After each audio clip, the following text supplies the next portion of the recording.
inanihan ko nga na maaaring tumayo para sa mga namin. Tutorial. O, inanihan ko si Binibini na maraming pang ginawa ng namin.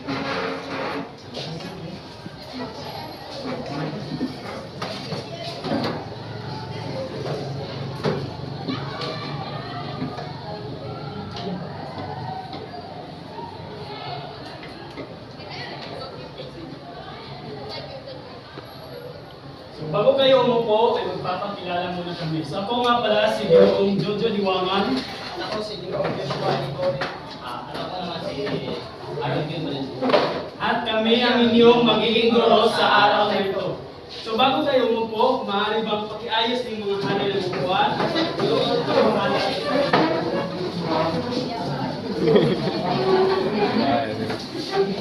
Okay, so maaari Yan sa mga ate. So ngayon ay tatalakayin natin. So bago tayo dumako sa formal na talakayan, ay magtatanong muna ako.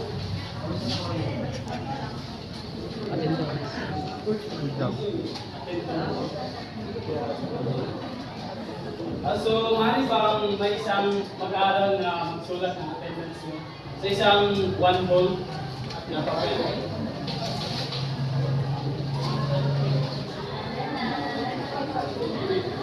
So bago tayo dumako sa formal na talakayan ay magbabalik-aral muna tayo kung ano ang iyong tinalakay ng nakaraang talakayan. So sino ba ang kapagbabahagi ng kanilang natutunan balik-aral? Ora po ang magtatawag. Sige, okay, Binibini. May tatlong teorya na tinatapos ko ng nakaraang talo. Ito ay teoryang kritikal, realismo at So sa tatlong teorya Binibini, ano ba ang matutunan doon? so, sa teoryang psikologikal ay may pagkulang. Ito ang teorya, ang napapalot sa teoryang ito ay isang kaisipan o ugali na isang tao. Sa realismo naman ay pinatutunayan ng teoryang ito ang katotohanan kaysa kaganahan. Ang teoryang kultural ay nakabase sa teoryang nakabase sa mga kultural na kagawian ng isang grupo. Okay, maraming salamat. Bigyan natin ang tatlong sa... Okay, maraming salamat. So, sa aming talakayan ngayon ay mayroon kaming inihandang alintotonil. So, ang una ay makinig. So, inanyahan ko ang lahat na makinig. Kapag kami ay nagsasalita sa harap, participative, o so inanyahan namin na maging participative kayo. At kung may mga katanungan kami ay maaari nyo itaas ang inyong kanang kamay. At ang pangatlo ay bawal ang paggamit ng telepono. So, ipinahihigpit namin na hindi kayo maaaring gumamit ng telepono. At ang panghuli ay bawal makipag-usap sa katabi. So, kung may nakikita akong nakipag-usap sa katabi, ay tatawagin ko at may tatanong ako sa kanya. So, maliwanag ba ang ating alintontonil? Yes! Okay, maliwanag. So, bago tayo dumako sa formal na talakayan ay maglalaro muna tayo. So, ang pamagat ng ating laro ngayon ay ano ako. So, may ipakita kami larawan sa TV na sagutan niyo lamang kung ano ito. Okay ba, maliwanag? Yes! Okay, magaling. Hindi mo Ano ito? Maaaring mag-gas ng kamay. Yes, Binibini. May sinasabi ka?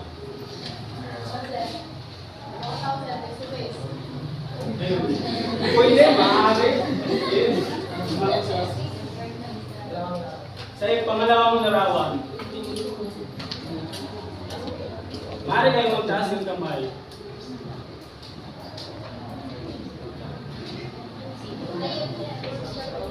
Sino yung nagsasabi? Maaari kang umayo.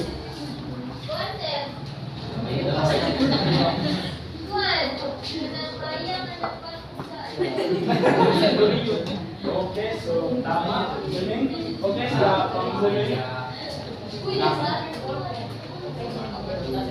Sino ang makapag-sagot mo nito? Okay, Dino. Okay, so,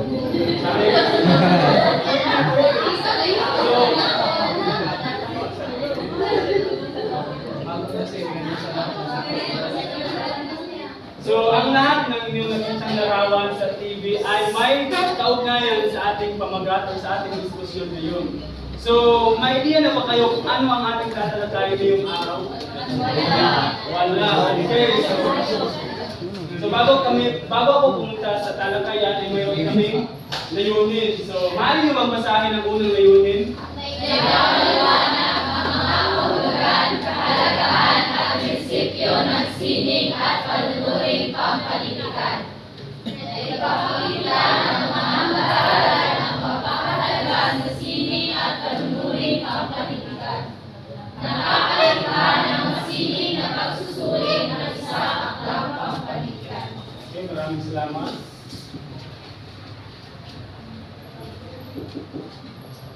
So, ang ating tatalakayin ngayon ay ang patungkol sa sining ng mapanuring pampanitikan. So ang sining, bago tayo formal na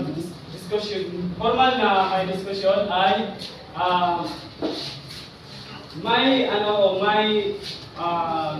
may laro ako na gusto niyo, may laro ako na ibigay sa iyo. So, kapag sinabi kong laban, lahat ng estudyante ay tatayo at magsasabi ng educados.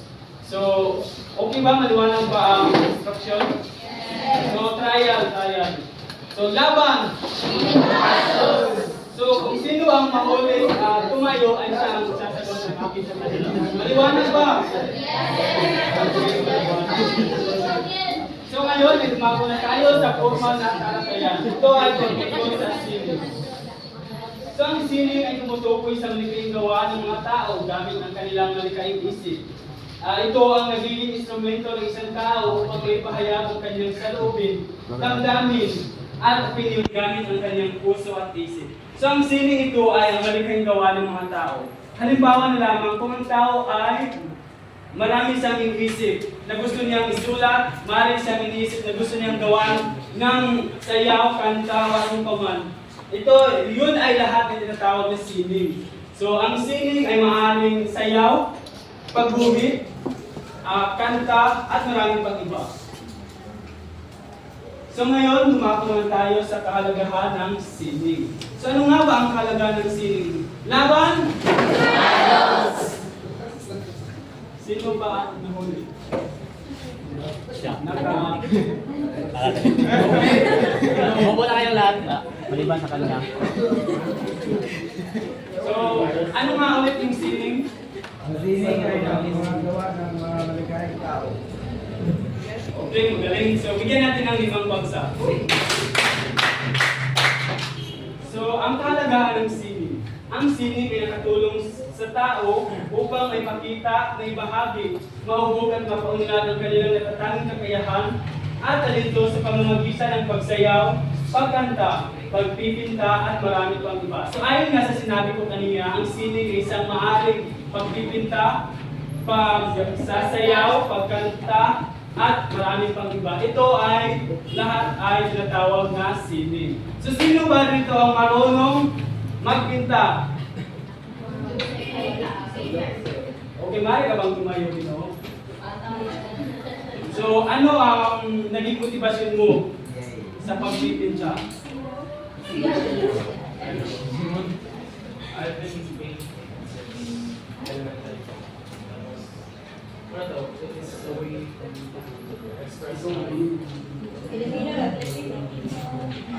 Ito po ang nagiging daan upang ibahagi ko ang aking mga nagdamang isipan. Magaling. So, bigyan natin ng 5 bagsak. Sino ba ito ang magaling magsayaw, sumayaw?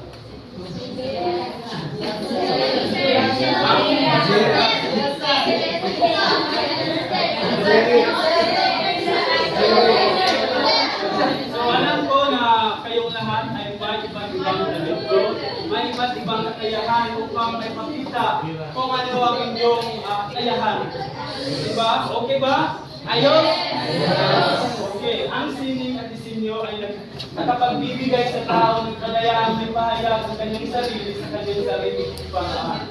So, ang sining din ito ay ang nagiging daan upang may kalayaan ang mga tao na maibahagi ang kanilang kakayahan.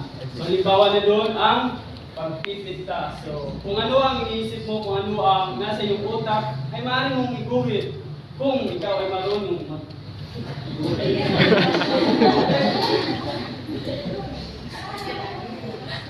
So, ang sining ay maraming naidudulot na kabutihan at disenyo sa physical, mental, emotional at social na aspeto ng buhay ng isang tao.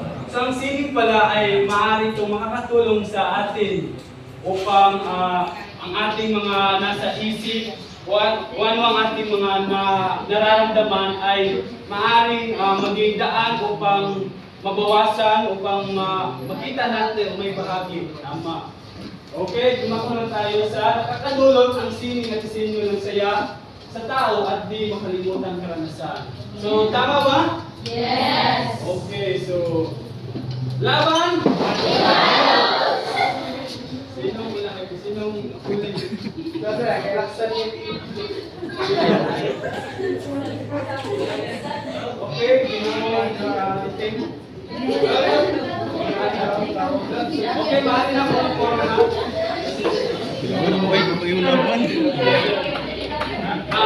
Maaari ba magtanong ano ang yung talento? Mayroon ka ba ang talento? Sir, paano sir? Sir, drawing, sir. So, ano ang motivasyon mo sa pag-drawing? Nakadepende ang mga ganda sa gusto sa isa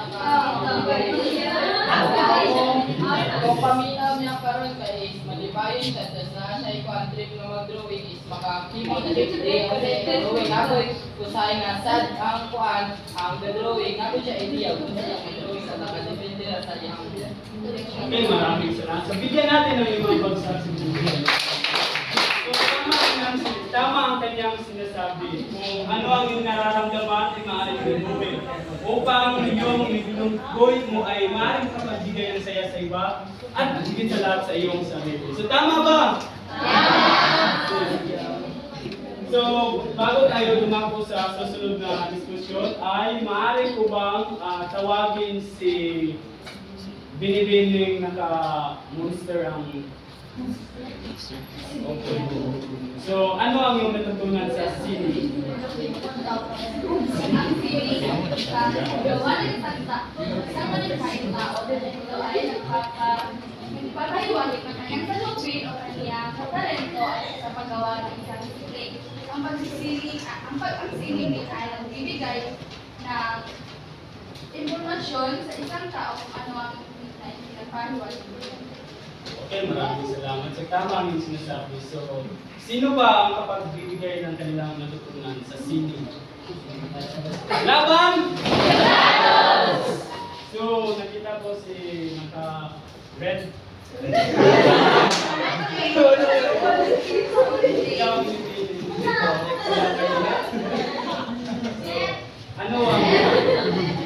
Ano ba ang iyong natutunan sa ating diskusyon about sa sini? Ang natutunan ko about sa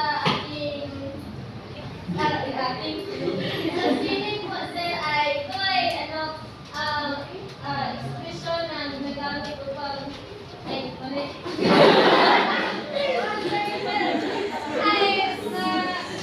Ito ang malikhain na gawa ng tao gamit ang isip sa pamamagitan ng kuwan. Ito ay sa magitan ng sayaw, kanta, pagpipintura. Okay, tama. So, bigyan natin siya na nakapagsak. So, kung uli, ang pagtuturo ba ay matatawag ng isang sining? Yes. Sino ang nagsasabi ng oo? Maaaring magtaas ng kamay. Oo. Sino ang nagsabi ng hindi? Laban! Sino ang huling humingi? Sino ang nakasaksi?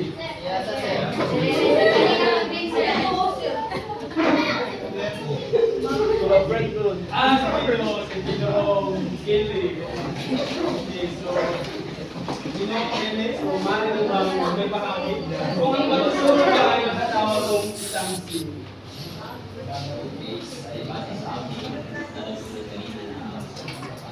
ay maaaring discussion kung saan ay maaaring naikuha yung module namin is the same as pagtuturo sa pagtuturo na may part or may sa pagtuturo kasi sa ginawa mo ngayon, yung mga teachers ngayon ay hindi nabahagi nila ang kanila mga damdamin at kaisipan kung saan ito rin ay same lang sa isang sining. Yes. Okay, maraming salamat. So, bigyan natin siya ng 5 kausap. Okay, tinatawag ko ang aking samahan sa ibang diskusyon. So ngayon ay lalako naman tayo sa ating tatalakayin talaga ngayon ay ang panunuring pampanitikan. So, itanong nga ako, makaranas na ba kayo ng pananaliksik o research? Yes! Okay. So, ano naman ang pakiramdam nyo ng paggawa ng pananaliksik? Paano naman? So, ang pananaliksik pampanitikan ay isang malalim na pagdidimay sa mga aktang pampanitikan sa pamamagitan ng paglalapat ng iba't ibang bulok at kritisismo para sa mabisang pag-unawa at malikhaing manunulat at katha. So, pagsusuring pampanitikan ay isa rin itong pagsusuri o pagtatalakay o pagpapaliwanag sa mga aktang pampanitikan. So, dahil nga sinabi ninyo na may karanasan na kayo sa pananaliksik,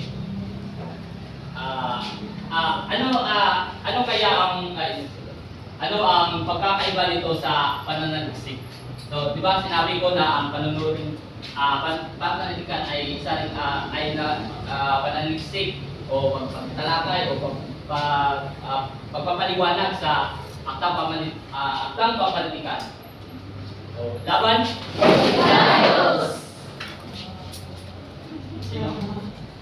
Sino? Kablak. Say? Kaya upo na kayong lahat. Maliban kay bibiling naka-block.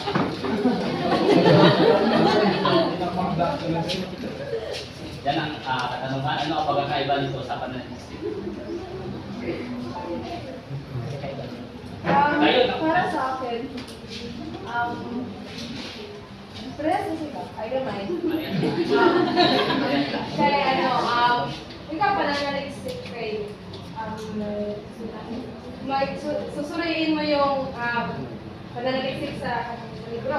Susuriin mo yung laban ng libro. Pagpapalikan. Yes, ito rin ay sinusuri mo yung ano yung nasa loob rin ng libro. Yun lang, salamat. So, tama rin naman ang sagot niya. Ang mas madali, ang panunuring pampanitikan ay pagsusuri na nakatuon sa panitikan. So, ang pananaliksik ay malawak. So, malawak ang pagsusuri dito. So, ang panunuring pampanitikan ay mayroong mga sangay. So, ito ang paggulog at ang pananalig. So, ang paggulog ay ito yung paraan ng iyong pagsusuri sa aktang pampanitikan. So, ang pananalig naman ay ito yung parang basihan mo sa aktang pampanitikan. So, para mas madaling binigyan, sa pagdulog, kung sa pananaliksik, ang pagdulog ay ito yung metodolohiya. Sa pananaliksik naman ay ito yung teorya.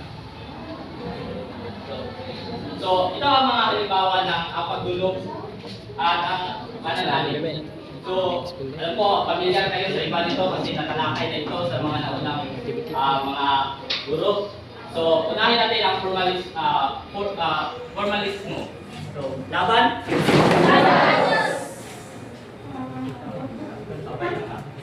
Sige, umupo na lahat. Okay, tapay kayo wala. So, formalismo, so ito yung pag-aaral sa anyo, struktura o struktura ng aktang pampanitikan. So, ang moralistic po ay halata naman sa pangalan niya ng moral. So, ito yung pinag-aaralan nito ay ang pagbibigay o kung ano ang mabibigay na aral ng isang aktang pampanitikan. Sa psikolohikal laban? Kaya po na lahat ng iba't kaya binibining diba, psikolohikal, nabanggit ito kanina sa dito. So ano ang political? Ano ito? Sikul.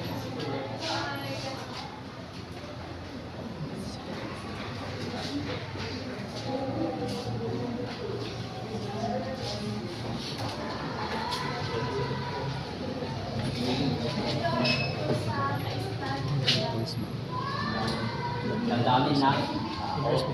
Tama. So ngayon ay tayo sa historical na panlipunan. So sa pangalan naman ng panlipunan, pinag-aaralan nito ay ang isyo o lipunan, mga isyo ng lipunan, kung ano ang mga nangyayari sa lipunan. So ngayon ay lalako naman tayo sa pananal. Ang pananal ito. Kamado, nagpinig talaga. So ngayon ay lalako tayo sa pananal. So sa klasisismo. So, ang klasisismo ay ito yung parang pinag-aaralan nito yung ang aktang nito ay nakabase sa kung ano ang mga aktang ito ay nakabase naman sa mga anyo ng mga parang mga nauna talaga na kasi ng aktang papantikan. So, isa sa mga halimbawa nito ay ang Florante at Laura. So, noon ay romanticismo. So, ang romanticismo ay ito naman ay nakatuon sa damdamin. Tama, pag-ibig. Ano ba? Meron kayo ibabagi? Meron kayo ibabagi sa romanticismo? Pare ka ba? Ano ang ito ay Yung realismo po. iaarap mo naman. Sa teorya ng romanticismo po, kadalasan tinatalakay po talaga nito yung pag-ibig sa bayan, pag-ibig sa kapwa, pag-ibig sa sarili. So ngayon ay lalako naman tayo sa realismo. So ang realismo naman ay nakatuon ito. Ang aktang ito, ang teorya nito ay nakatuon sa mga akta na pumapatungkol sa totoong buhay. So ang aktang ito ay mga talagang na nangyari talaga sa totoong buhay. So ngayon ay dapat tayo sa naturalismo. So ang naturalismo ay kasing katulad lang ito ng realismo na nasa totoong buhay pa rin. Ngunit ang naturalismo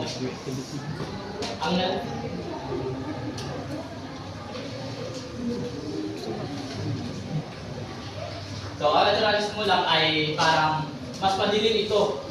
O balik, ang lahat ng isinasalaysay sa aktang ito ang mga madidilim na mga pangyayari o mga suliranin ng mga tauhan. Noon ay expressionismo. Laban.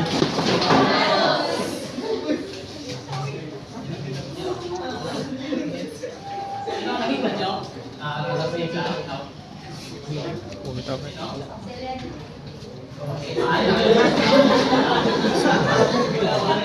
Bigay ka lang ng yung sa expressionismo. Ano lang ang iyong idea? Ako nito sa expressionismo. Kaya, representa ko lahat, expression. Tama, pwede na rin yung answer na ito. Parang nakato dito sa malalim na damdamin ng pinatunan nito ang malalim na damdamin at ang loob sa relisyon ng mga tauhan. Sunod ay ang simbolismo. Simbolismo naman ay ito ay para ang akda nito ay yung may akda ay gumagamit siya ng mga simbolo at ang mga mambabasa lang ang mga mabasa ang magbibigay ng pagkakahulugan nito. So ang existentialismo laban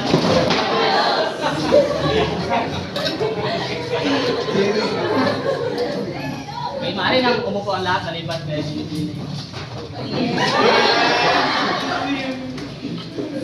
at sa'yo, ano lang yung pagkakalam niya?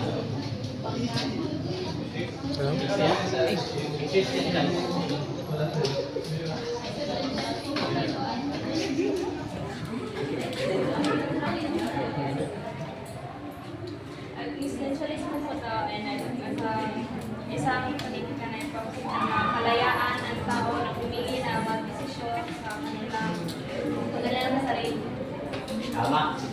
Tama yun. So, isa sa mga halimbawa ng existentialism ay yung isa ang pakikibaka ng tao sa pakikibaka ng tao sa kanyang buhay kaysa na nagpapakita sa kanyang kaysa hirap ng kanyang sitwasyon. Susunod ay feminismo. So, alam ko pamilyar na kayo dito kasi feminismo. So ito ay, ang pangalan nito ay, theory nito ay nakatuon sa mga kababaihan. So, laman ng kanta nito ay natutulad na sa kababaihan. So, ngayon ay ibibigay ko sa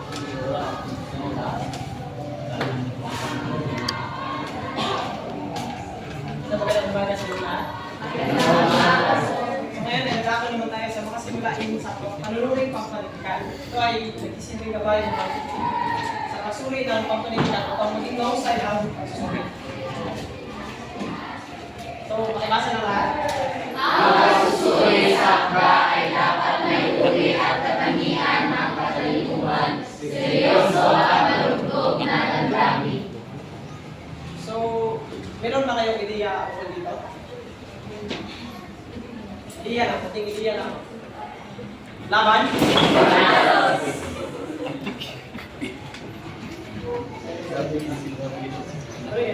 Ito. Sino? Kitsa. Ako nakaitom sa tubangan. Ito. Oo, nakaitom. Ano ito? Samahan nakaitom. mo po ang lahat. Maliban sa Kana siya. Sino dyan? Oh, kana. Siya saan siya na yung matayo. Oo, siya.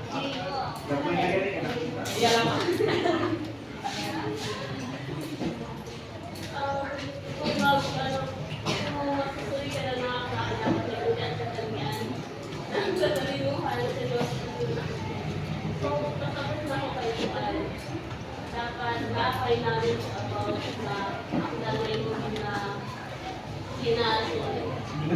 Tama. So, bigyan siya ng 5 palakpak. So, ang pagsusuri ay hindi lang nakakaan sa isang opinion, kundi dapat ay alam mo kung ano ang katulinguhan o seryoso ng inilalahad ng isang pagsusuri. So, ikalawa is, may basa ng lahat. Sa pagsusuri ng anumang akda ay kailangan mahusay ang organisasyon o balangkas ng laro. Bahagi ito ng disiplina ng pagsusuri. So sa pagsusuri, dapat maging organisado o may balangkas ang iyong gagawin pagsusuri. So dapat mayroon kang disiplina sa pagsusuri upang maging mahusay ang pagsusuri mo sa isang akdang pampanitikan. Ikanat ko naman is, may basa na lahat. Sa pagsusuri ng anumang akda ay dapat maging maganda ang paksa. May kalinisan ng wika at organisado ang paglalahad. So dito, meron kang idea dito o kanila. Maring magtaas ng lamang ng kamay. Idea lang o, keywords o ano ang idea nyo. Laban?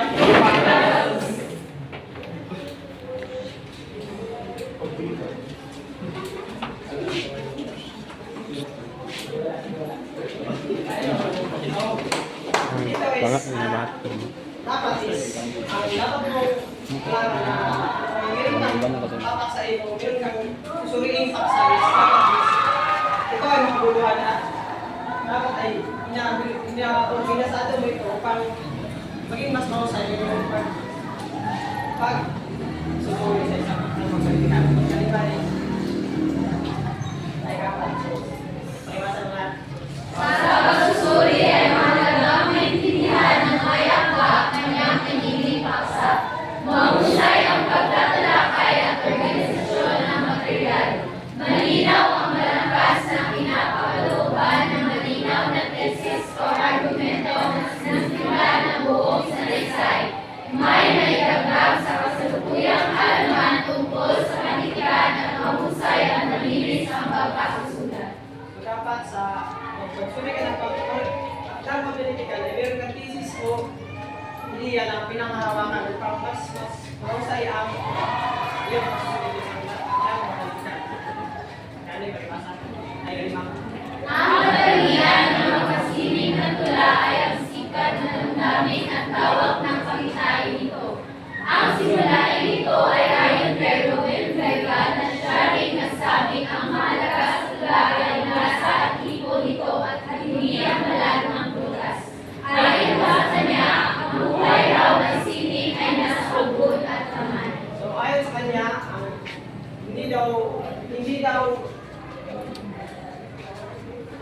hindi daw palabasan niyo dapat niyo suriin kundi ang loob nito. Ano ang damdaming pinapakita sa isang aktang pampanitikan. So ika-anin.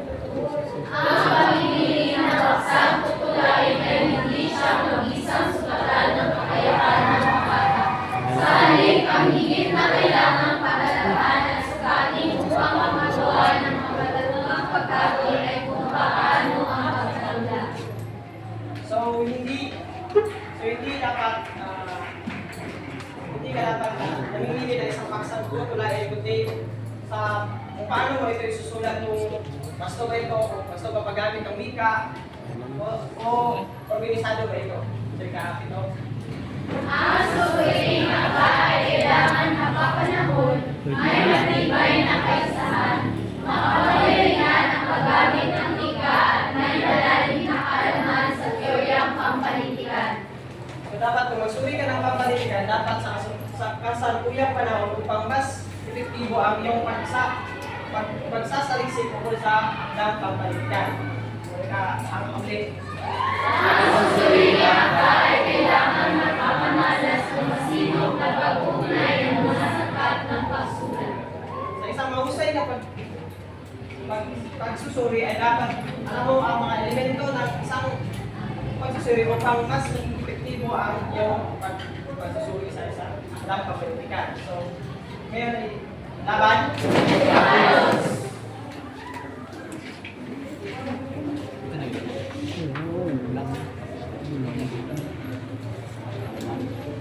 Di maaari nang upo ang lahat. Ay, Ginoo, magbigay ka ng numero.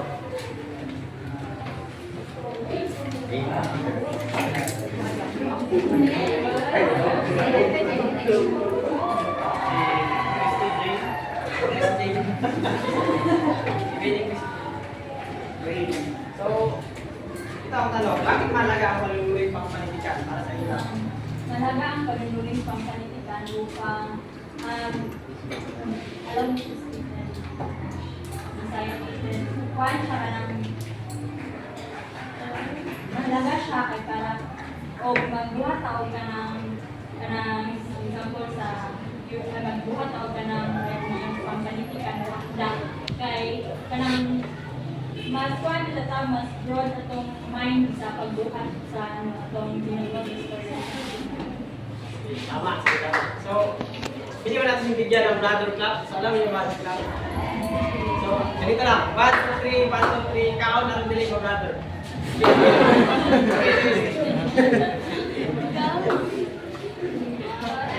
Sister. 1, 2, 3, go. 1, 2, 3, 1, 2, 3. Kao na rin bilig mo, sister. So, kaya natatawagin ko si Aaron Valenzuela at si Aaron upang patutuloy ang Ngayon ay dalako naman tayo sa ating pangkatang gawain. So atin ang klase sa apat na pangkat. So ito ang unang pangkat. Kayo unang pangkat. Kayo pangalawang pangkat at kayo nasa likod kasama kayo dito. Ito ang pangatlo sa kanilin na para sa class. Pagkakon bihili ka. Kayo naman ang pang-apat na pangkat.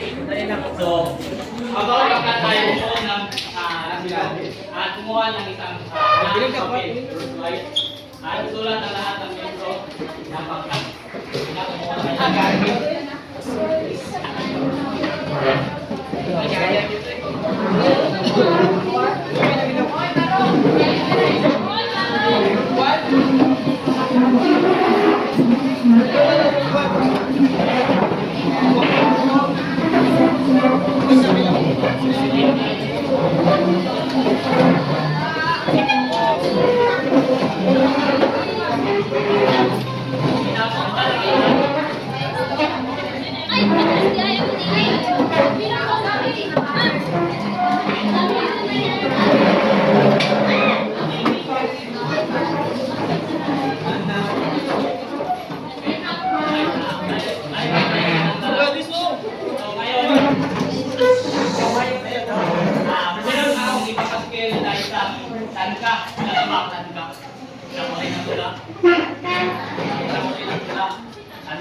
kailangan yung suriin at ibigay kung ano ang para sa inyo na naangkop na pananalig dito. At ibigay, at magbigay kayo ng paliwanag bakit yan ang inyong sagot. Bibigyan lamang kayo ng 10 minuto upang gawin ito. So, mali na kayo magsimula.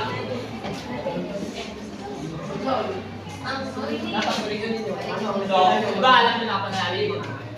Pananalig, yung mga teorya. So, susuriin niyo ito kung ano ang teorya na nakakapok dito. At isulat niyo kung bakit yan ang teorya ilalagay niyo.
Excuse me, sir.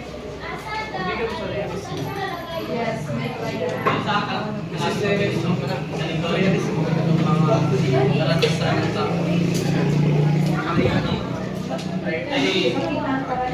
ngayon lang, so, pagsusurin ito, hindi lang, maaaring hindi lang isa ang pwedeng gawin yung teorya nito. Kaya, pwede marami kayo nilalagay ng teorya.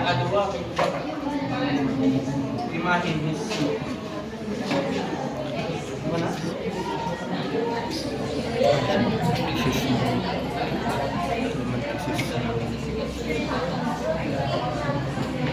My name is not name.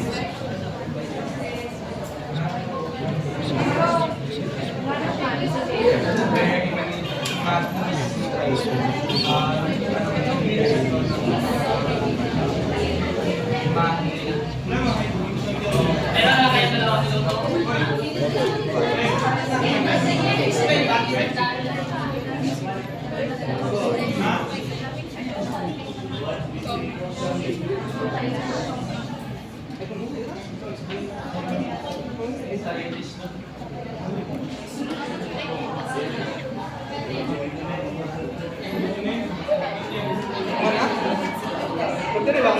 Pangalan pa lang ito.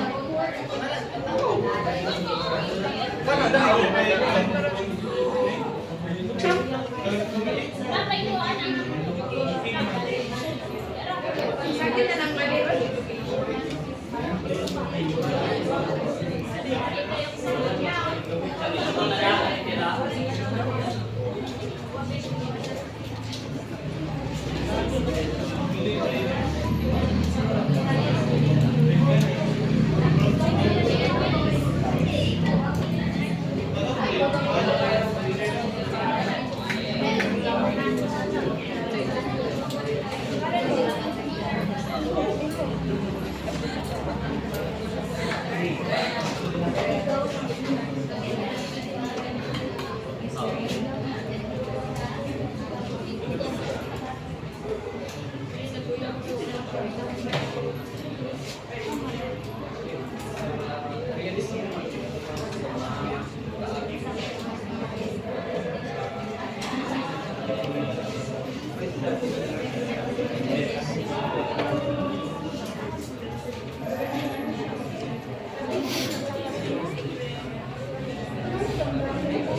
Ang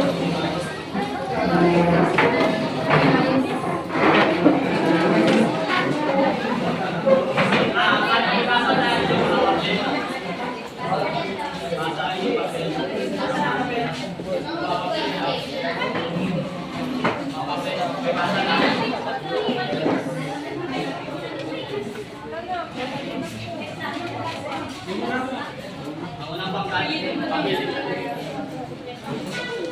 Ayong papel.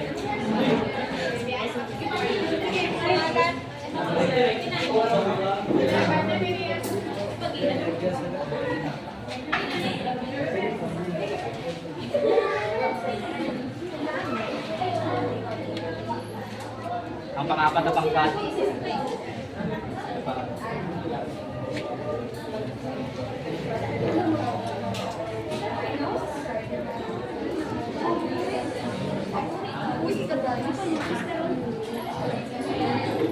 Pili ako ng isa dito na magpipresenta ng kanilang sagot.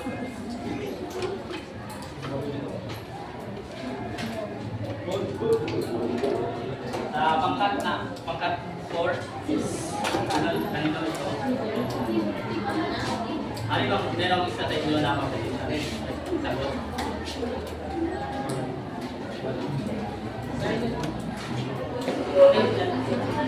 So, theory ang aming napili ay theory of expressionismo sapagkat ang tula ay nagpapakita ng paglayag ng damdamin, kaisipan at karanasan ay nakahayag sa tula. At theory ang realismo naman sapagkat nilalarawan ang katotohanan sa buhay at Maraming salamat. So, ang pagsuri talaga ng akang politikan ito ay wala talaga nakadepende lang kung nakadepende lang sa susuri kung ano ang teorya o ano ang kanyang gagamitin. Kasi kung parang ang gagamit kayo ng teorya sa isang panunuring politikan upang mas lalo ninyong maintindihan kung ano ang gustong ipahayag ng mayakda sa kanyang akda. Para meron kayong masiyan at yun, mas malalo yung maintindihan ng akda. Okay, maraming salamat sa ating mga kasamang guro sa pagtalakay ng kanilang diskusyon.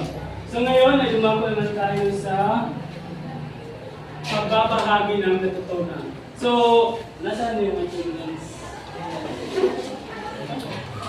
So, pipili lamang ako ng mag-aaral dito upang magbahagi kung ano ang kanilang natutunan sa diskusyon.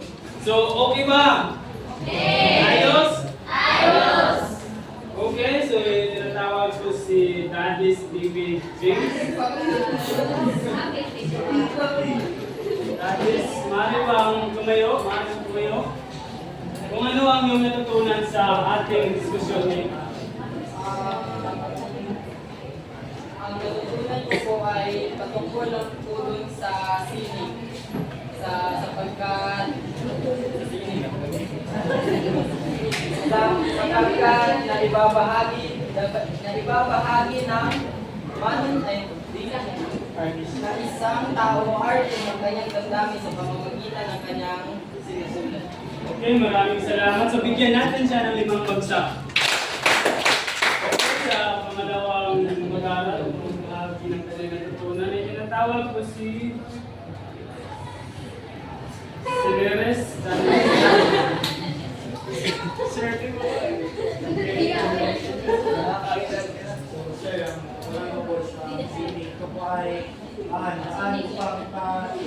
palabas ni kahiwating ang damdamin ng isang tao sa pamamagitan ng tula, sayaw, pagsulat upang may makitang kanyang kakayahan at talento. At ang mga simulain sa panunuring pampolitikan na yung mga dapat gawin, dapat iisalang-alam at yun ang po. okay, maraming salamat. So, bigyan natin siya ng 5 bagsak. Sa konklusyon ng aming talakayan, ang sining na mapanuring politika ng isang mahalagang aspeto ng pagsusuri at pagpapahalaga sa mga akdang pampolitikan. Sa pamamagitan ng mapanuring pag-iisip, ay pagkita ang mga ideya, tema, simbolismo at estruktura ng isang akda. Ang ganitong pagsusuri ay nagbibigay daan upang maunawaan ng mas malalim ang mensahe ng akda at ang konteksto ng lipunan kung saan ito ay sinusulat. Pinapakita ng mga mapanuring pampanitikan ang kakayahan ng isang mambabasa na magbigay ng makatarungan at matalinong pagsusuri batay sa mga aspeto ng sining at agham ng panitikan. Nawa ay mayroon kayong natutunan sa aming diskusyon at sa muli maraming salamat. Ako si Pinoong Joseph Iwangan. Ako si Joshua Engor. At ako naman si Harold Pence Valenzuela. Maraming salamat.